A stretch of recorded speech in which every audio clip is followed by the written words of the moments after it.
of Hidden Stories Healed Now, where we provide joy and hope to others that may be going through similar journeys. It is my honor and my pleasure to introduce to you Nina Jones. And you know, we talk a lot about our veterans, and we talk about the service that they give to us each and every day to allow our freedom. So first and foremost, Nina, I want to say thank you for your service. Thank you for all that you've done to allow us to have freedom while you were out there fighting. You're welcome. I would love for you to share your journey with the audience. So the journey, I joined the military when I was 19. I joined United States National Guard.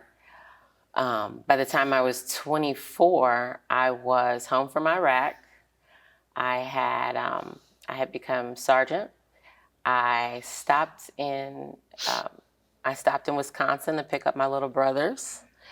I'm the oldest of 6 children, and my parents were going through a divorce. So I felt that I could help by picking up the youngest kids. So I did that. I'm on orders on the way to Alaska. I'm coming down to the end of my active duty journey. And life is starting to come forward. I have a boyfriend. He's turned into a fiance. We got pregnant ahead of schedule, so I was pregnant in the wedding dress. But we had been together for a long time. The military was hard. I started as an ammunition technician, and as I switched from National Guard to active duty, I became an automations technician. So I work on computers. All that life was crazy. Life was fast. I think, though, my biggest thing is the world doesn't see us when we come home, especially as women. When we think we're coming back for these, the life on TV, the all-American dream, but nobody says that, right? Like, you come back from war. Like, you're not the girl who went to high school and went to college and got married and had some babies. You left college and you went to war, and now you came back and you have post-traumatic stress disorder, and you're trying to figure out what's next, right? Like, all right, I want to have a family, and what, right? Do I go to work for somebody, or do I start my own business, or do I go back to school? And you're 24 years old, trying to put all this together, and the world has what they're going to say to you, and none of it sounds great, because you've been taught to be a leader, and you've been taught to be assertive, and you've been taught to raise your voice. And back here in civilian world, you're a woman, and you should, have a place, and you should be nice to people, and you should ask people their opinions and factor all that stuff in, and there's no training for that. There's nothing. We go through hours, months of training to get ready for war, to get ready to be a soldier before you even know that you're going to go to war. But there isn't anything to de-escalate that situation, right? We're brought all the way up as it relates to everything. Being at war, I ran from mortars. I ran from the flight line being blown up, We took fire. We sat up full nights in concrete bunkers waiting for us to come from being under fire so we could go back to work. But there's no de-escalation for that. There's nothing to tell you. You came home, you got married, you're pregnant, you had your baby, you got custody of your brothers, your husband had a daughter, and now you have post-traumatic stress disorder and postpartum, and you're sitting in front of the TV in the middle of the day with nobody at home, crying over Miss Spider's Sunny Patch Kids, right? Because you have no idea what you're supposed to be doing, who you're supposed to be, who you can talk to. You're having nightmares. The holidays are coming. It doesn't matter if it's New Year's or 4th of July. Nobody knows you're a veteran. Because I got home and I was 25, so I wasn't walking around with one of those hats on or any paraphernalia, and I'm 25. I don't look like I've been to war. Nobody knows, those signs that you put in your yard now that says, a veteran lives here. those weren't out yet. So fireworks in the country are just a thing, right? Nobody thinks about any of that. Got ready to go back to work, and people said, well, you got to put your kid in daycare. And I'm like, but I want to work for myself. Like, I can maneuver this, right? And I had women who were like, no, kids got to go to daycare. None of this is making sense to me, right? As the world is falling apart, I've brought a child into the world, and now I have to put space between us. That doesn't make any sense to me. My husband was military too, so he went back to war. Coming home to America as a woman who achieved in the military with post-traumatic stress disorder, anything residual, there isn't anything for us. There's nothing to prepare us. The counselors of the VA are not ready. By the time you start telling your stories, you tell them you have a security issue and you're doing your 5s and 25s, and those counselors look at you and ask you what that is. And you're sitting there trying to figure out, how are you a counselor at the VA and you don't know the terminology that's going to help me get through telling you my story so I can go home and feel better? There's nothing. There's nothing to prepare you for coming home to America as a veteran with post-traumatic stress disorder, with education, and I'll even say as a woman of color, because they don't believe we suffer pain like everybody else. We're going to take a station break, and when we come back, I want to follow up on that, because I think there's some very critical points that are in there. Being a Black woman that was a veteran, an officer, a leader, taught that you have to be able to make a decision in the spur of the moment. People are listening to you to take orders. What do I do? How do I do it? Where do I go? And then dealing with war. And what does that, having to experience? We see what's on TV. You saw what was reality. We're going to take a station break, and we'll be right back. Every story has a hidden element that is not often shared. Hidden Stories, Healed Now, with host Vicki Wright-Hamilton, seeks to share the hidden gems in real-life experiences. Our guests are ordinary people sharing their stories of overcoming insurmountable odds while providing hope and inspiration. Welcome back. So, as you were talking, and I could only feel the stress of, I went to war. And in my eyes, when I think about war, I think about what I see on TV, that you get sent behind a concrete wall, and you got a gun, and you're shooting, and you're trying to protect each other, and everybody is in this brigade, and they come back together, and everything is okay, right? We don't see what the real essence of being in war means. Yeah. So it's really disappointing to hear that from a veteran's perspective, that the VA is not like, here's a program to get back into society from having to be at war. Because it seems like that's a natural progression, that it's something that you would do. I'm an Air Force brat. My father was in the war, but I had no concept of what that meant. And when he came home, I was just glad and happy to see him. But the way he was dictator and dictatorial, and it was his way or no way, and it was structured, and it was, you better be able to flip a coin on your bed. And I'm like, Daddy, I ain't in the military. I don't understand. I had no concept for that. So understanding that you came back, nobody to help you.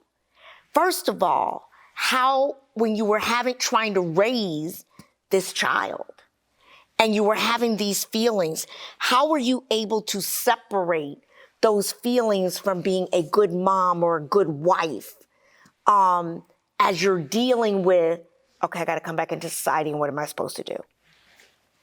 So there's no separation. One of your guests earlier talked about being a mom and being an autopilot.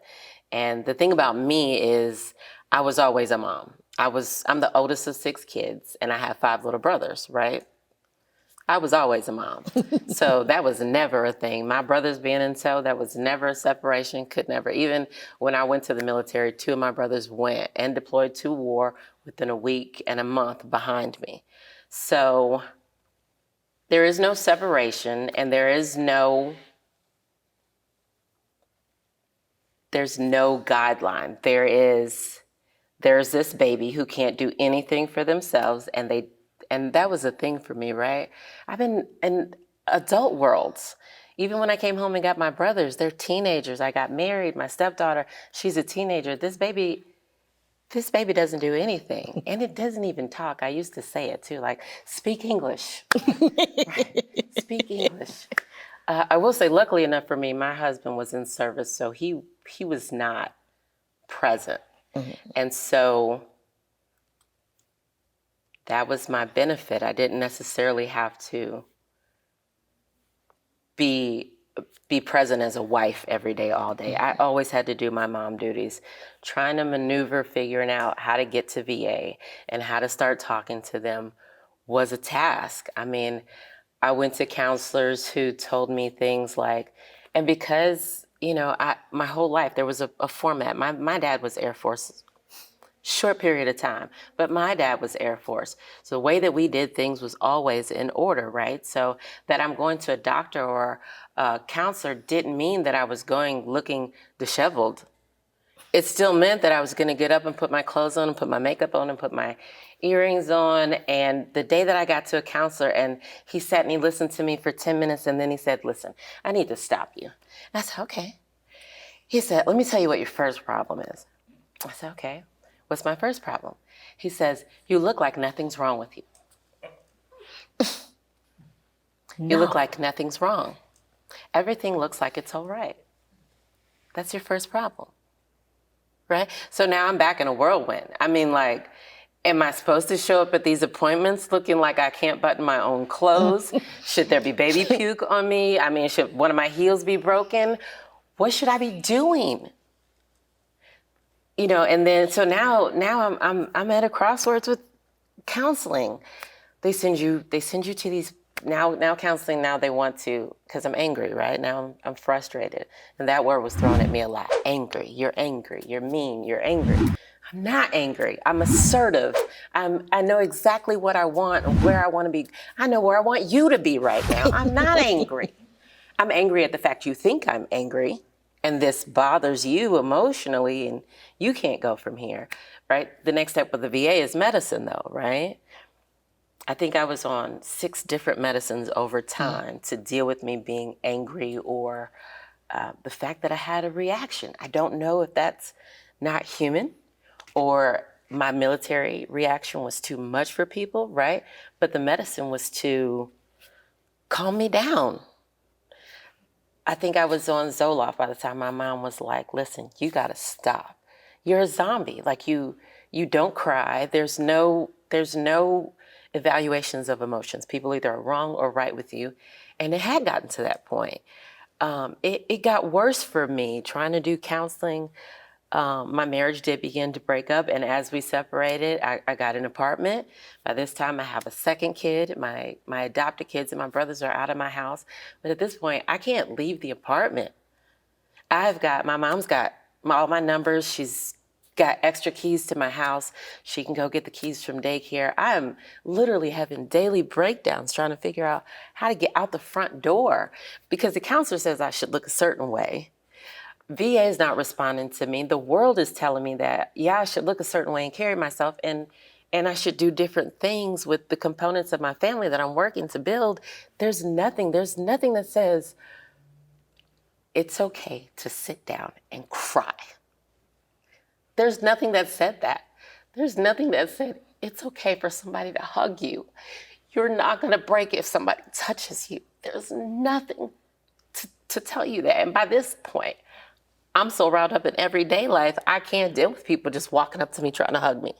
I want to know why you're this close to me, right? My security is up. And I got these babies that I'm supposed to bring up in a nurturing way without feeling what I've been going through their entire pregnancies, through their entire births, I'm happy. They're 10 and they're 13 now. Oh, praise And God. we're doing very good. But there's still nothing. One of the things we talk about through these journeys and because there isn't anything that really helps you, as a family member, You know, I had military all around me, not just my father, but my brother-in-law, etc. And especially when you've gone to war. I think it's very different when you go to war and you're having these dreams and the things that are actually there because you can see the war and visualization in your nighttime as you're sleeping. The question becomes, what can we do to support you? We're going to take a station break, and when we come back, I would love to explore that because it's so disheartening. It's so disheartening to hear these stories and know that you all are allowing us to live. You're fighting so we can live. You're fighting so that we have freedom. And the way we treat our vets is ridiculous. But you know, I want to know, how can we as individuals support you? We're going to take a station break and we'll be right back. Every story has a hidden element that is not often shared. Hidden Stories, Healed Now, with host Vicki Wright-Hamilton, seeks to share the hidden gems in real-life experiences.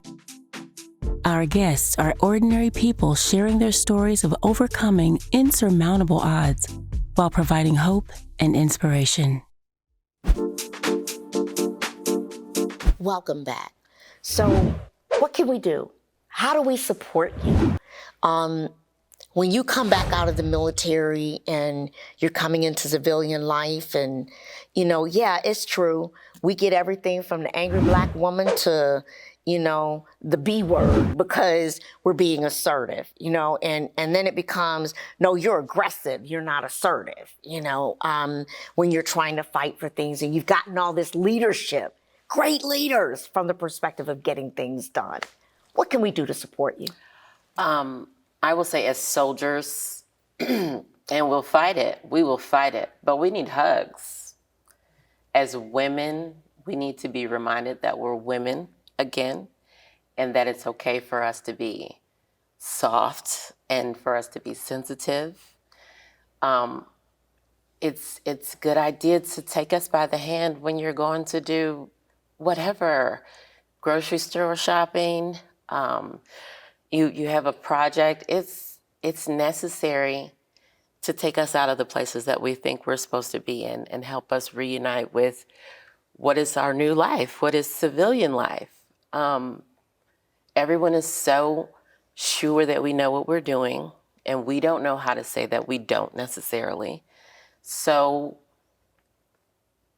take us by the hand and be gentle with us and give us that space that we don't even know we're supposed to give ourselves. Mm-hmm. So in giving this hope and help, you know, and you're talking about even just the simple things in life, right? I mean, I didn't have to go to a grocery store. Now I got to go to a grocery store, and what is that like? I mean, you're bringing things to light that I'm like, oh my gosh, you're right. I never thought about that. I mean, you didn't have to book an airplane ticket to go somewhere. It was always given to you. You were told where to sleep, and you know, you didn't have those freedom of choices. It was dictated. And so it's one of those things where as you open up the eyes of everyone around you, when you come back, it's like, well, what do you need? Do you need this? Well, I don't even know what I need. You're asking me and I don't know what I need, right? And so that's why I think shows like this are so important, because now that you've been on the other side for a while, you can talk about what it was that you needed, but didn't know you needed. And I just appreciate the fact of you being very open and vulnerable to share with us what we can do and how we can make a difference. You know, I'm sitting here thinking about, okay, she had a baby, and, you know, it's a mother's instinct to take care of a baby. Her instinct is safety. Her instinct is, I got to look everywhere I'm going. You know, I have to look around me. I'm in a different environment. And because I'm a woman, I got to prove that I deserve to be here just like you do. Right? And we still face that as a vet and not a vet. We got to prove that it's okay for us to be here. You know, the world of work is just like that. Yeah. So just so you know, it's not like it's different. We live it just in a different way, but that acceptance, especially when you're in a male-dominated industry, a male-dominated environment. And the only people that went to war were the men. And now that you have women that are going in there, we don't think about those things. I mean, the light bulb that goes off is incredible. It is incredible. Now, it's good to hear your children are older and moving forward and doing their thing. Have any of them decided that they want to go into the military? Neither of them have expressed it. My biological children are very much entrepreneurs, like I became, and they're very much forward thinkers. They don't think about the service, but I think it's kind of having two service-related parents. You might not. You might not want to do that. Yeah. Yeah, I can understand that, especially when they're away and gone and you don't see them and, how long in between before you get an opportunity to see them, etc. So we're going to ask and see if we have anyone from the audience that wants to make a comment or ask a question. I am Dan. And from one veteran to another, I want to thank you for your service and everything that you have endured and gone through. I'm a Gulf War veteran. So the time that I got out was a while ago. And believe me when I tell you that I didn't go the course of the VA. Unfortunately, I had to deal with internal issues that I dealt with myself, that I didn't know I had the permission to go and try and seek help. And you are absolutely right. Nothing was there. And I went to the VA one time, and I think that was enough. So I always wanted to ask, in your eyes, I know it still seems like the same, but do you see the VA going anywhere forward? Because it might be something I need to revisit as I'm dealing with things in this stage of my life. So my actual question is just, do you see the VA heading in the right direction with these type of issues? One of the words, you said a big word, and they don't know how big that word is, permission, right? Like I was just saying, I didn't know what I needed, but permission, we're in the military, you need permission to go to the bathroom. So now you're home and it's like permission to heal myself, right? Oh my gosh. So I will say I was like you. First time I went to the VA, nothing was right. I was like, forget y'all, I'm not coming back. Then I wasn't making any money and people were like, you gotta go. You gotta go get these, you gotta go to these appointments and you've gotta have them rate you because they need to pay you for what you can't make on your own. Right now, I can't tell you that the counseling system is better, except that you can schedule online appointments. I know I told my counselor last time, if I could just talk to you once or twice a month, I'd be good. And she was like, well, it'll probably be closer to once every 4 months. So that wasn't great. I will say I appreciate the fact that the VA is enrolling other services though. There's massage therapy, there's yoga, there's different ways to reach out. I think Gulf War for you, OEF 4.5, 5.6 for me. Baby steps, if you can call it baby steps, but they're trying. Well, I appreciate that. Thank you for that. Well, thank you for your question. As we wrap up, there's one thing that you said there, that the VA is trying to progress forward. Is there anything that we as civilians can do to support the VA in terms of what they need to provide for our veterans? I definitely think getting involved, right? So I don't know at what level civilians can get involved with the VA. I definitely think businesses can, I don't know, funds-wise, if they can donate, or if businesses can set up programs.